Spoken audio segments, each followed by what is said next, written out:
Hai guys, perkenalkan kami dari Fantastic Squad akan mempersembahkan video podcast yang berjudul Mengenal Indonesia Tempo Dahulu dan Sekarang. Sebelum menyajikan video podcast, kami akan memperkenalkan diri terlebih dahulu. Perkenalkan, nama saya Alvando Diansa Putra dari kelas 8A absen 3. Saya berasal dari SMP Regina Paci Surakarta.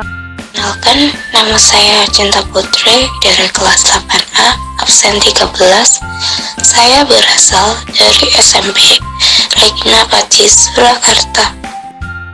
Perkenalkan, nama saya Maria Cahyaning Tias dari kelas 8A absen 22. Saya dari SMP Regina Paci Surakarta. Kenalkan, nama saya Steven Aji Saputra dari kelas 8A nomor absen 31. Saya dari SMP Regina Paci Surakarta. Indonesia terus mengalami perubahan dan perkembangan seiring dengan kemajuan zaman. Mulai cara berorganisasi dan semangat para tokoh atau pemimpin yang mempunyai pola pikir dan cara pandang yang berbeda pada zaman dahulu dan sekarang dengan menyesuaikan keadaan bangsa Indonesia dan dunia internasional, di mana itu semua membutuhkan jasmani dan rohani yang sehat untuk menghasilkan pola pikir yang baik bagi kemajuan bangsa Indonesia. Untuk menumbuhkan semangat kebangsaan, kita harus melihat apa saja yang para pahlawan Indonesia lakukan dalam menghadapi Kongres Pemuda. Dalam Kongres Pemuda, Ki Sarmidi Mangunsarkoro pada tahun 1928 ikut tampil sebagai pembicara dalam Kongres Pemuda 28 Oktober 1928, menyampaikan pidato tentang pendidikan nasional yang mengemukakan bahwa anak harus mendapat pendidikan kebangsaan dan didikan secara demokratis, serta perlunya keseimbangan antara pendidikan di sekolah dan di rumah. Setelah Indonesia merdeka, Sarmidi diangkat menjadi Menteri Pendidikan. Semangat kebangkitan nasional tahun 1908 merupakan masa bangkitnya rasa dan semangat persatuan, kesatuan, nasionalisme, serta kesadaran untuk memperjuangkan kemerdekaan Indonesia. Kebangkitan nasional ditandai dengan lahirnya organisasi sosial pertama di Indonesia pada 20 Mei 1908. Budi Utomo menjadi organisasi modern pertama di Indonesia.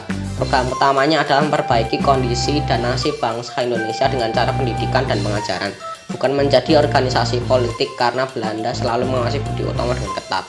Kehadiran Budi Utomo membangkitkan rasa persatuan bangsa Indonesia hingga banyak lahirnya organisasi lainnya. Rektor Universitas Muhammadiyah Riau, Dr. Mubarak mengatakan, semangat Sumpah Pemuda perlu terus digelorakan lagi, yakni untuk membangun negara ini sesuai dengan kapasitas masing-masing. Semangat Sumpah Pemuda perlu digelorakan untuk mempercepat kemajuan. Caranya sangat mudah, yakni cinta tanah air, cinta kemandirian, dan cinta produk dalam negeri. Dengan adanya perusahaan Sumpah Pemuda mengandung banyak nilai-nilai penting yang wajib kita lestarikan dan terapkan dalam kehidupan bermasyarakat, berbangsa, dan bernegara. Nilai-nilai penting dalam Sumpah Pemuda yaitu 1. Nilai persatuan. Sumpah Pemuda juga telah membuktikan bahwa perbedaan suku, bangsa, ras, dan bahasa tidak menjadi penghalang dalam upaya perjuangan kemerdekaan Indonesia. 2. Nilai demokrasi. Dalam Kongres 2 tersebut diadakan musyawarah dan mufakat untuk bersama-sama bersatu dalam perjuangan kemerdekaan bangsa Indonesia. 3. Nilai patriotisme. Sumpah Pemuda mampu memberikan alasan yang kuat bagi seseorang untuk mencintai tanah air dan rela berkorban demi mempertahankan bangsa dan negaranya.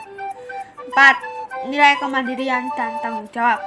Sebagai bangsa yang mandiri dan berdaulat, setiap sikap kita dalam berbangsa dan bernegara harus diikuti dengan tanggung jawab. Meskipun diperingati setahun sekali, semangat Sumpah Pemuda bukan berarti hanya berlaku sehari. Sekarang kita bisa memaknai Sumpah Pemuda dalam kehidupan sehari-hari. 1. Mempelajari budaya yang ada di Indonesia sesuai dengan semboyan bangsa Indonesia, yaitu Bhinneka Tunggal Ika, berbeda-beda tetapi tetap satu. Jadi apapun suku, agama, dan budaya kamu dan orang-orang di sekitarmu, jangan sampai terpancing isu yang memecah belah hubungan baik kalian. Dua, menggunakan bahasa Indonesia yang baik dan benar. Gak ada salahnya memang mahir berbahasa asing yang akan berguna banget untuk masa depan. Bahkan tanpa disadari, kamu sering menyelipkan kosakata bahasa asing saat berkomunikasi. Jangan sampai kita justru menyepelekan bahasa sendiri, bahasa Indonesia. Penjajahan, pahlawan membutuhkan tubuh yang kuat dan sehat, yaitu dengan olahraga. Salah satunya olahraga bola kasti. Bola kasti merupakan salah satu olahraga permainan bola kecil yang dimainkan dengan kerjasama tim. Sebuah pertandingan permainan bola kasti dimainkan oleh dua regu yang saling melengkapi secara kompak. Salah satunya menjadi regu pemukul dan regu satunya menjadi regu penjaga. Dalam sejarah bola kasti sebenarnya sudah ada sejak tahun 1744, khususnya di Liverpool, Inggris. Dalam setiap tim bola kasti harus ada jumlah pemain sebanyak 12 orang, yang mana salah satu pemainnya harus ada yang bertugas menjadi kapten tim.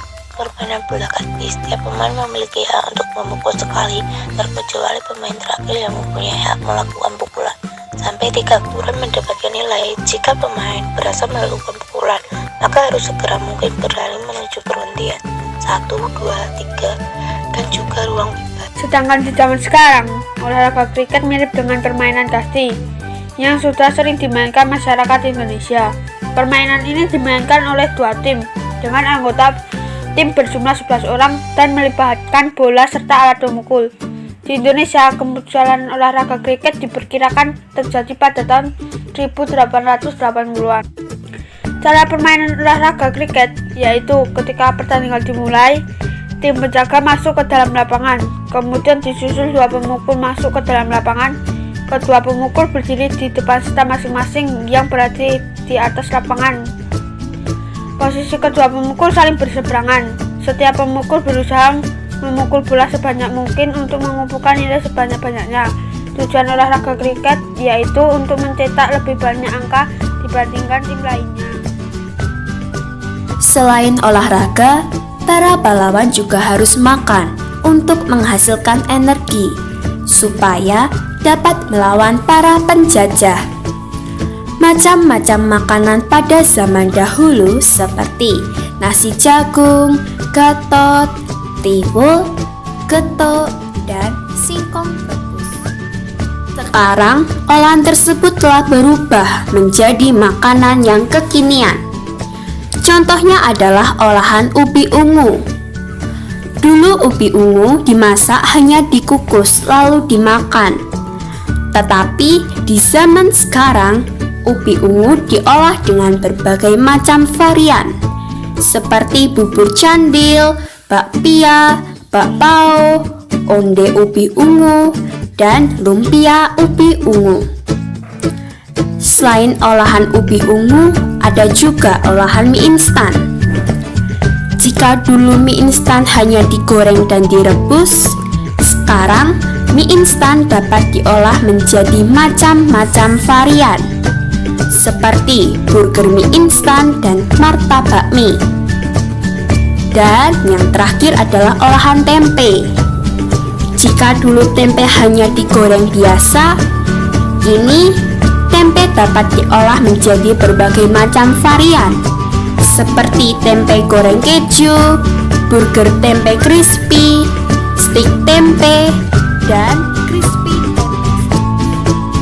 Setelah kalian menyimak pemaparan materi dari beberapa mata pelajaran tentang mengenai Indonesia tempo dahulu dan sekarang, maka kelompok kami menyimpulkan cara berorganisasi zaman dahulu dan sekarang mengalami perubahan yang diikuti perkembangan dan kemajuan zaman. Walaupun organisasi telah berkembang, tetapi landasan dan semangat para pendiri organisasi masih berlandaskan semangat dan nilai-nilai Sumpah Pemuda. Hal ini disebabkan gaya hidup zaman dahulu dan sekarang, seperti halnya pola makan dan cara menjaga kesehatan. Sekian dari kita, jangan lupa like, share, dan subscribe. Terima kasih. With your smile, like the sunshine.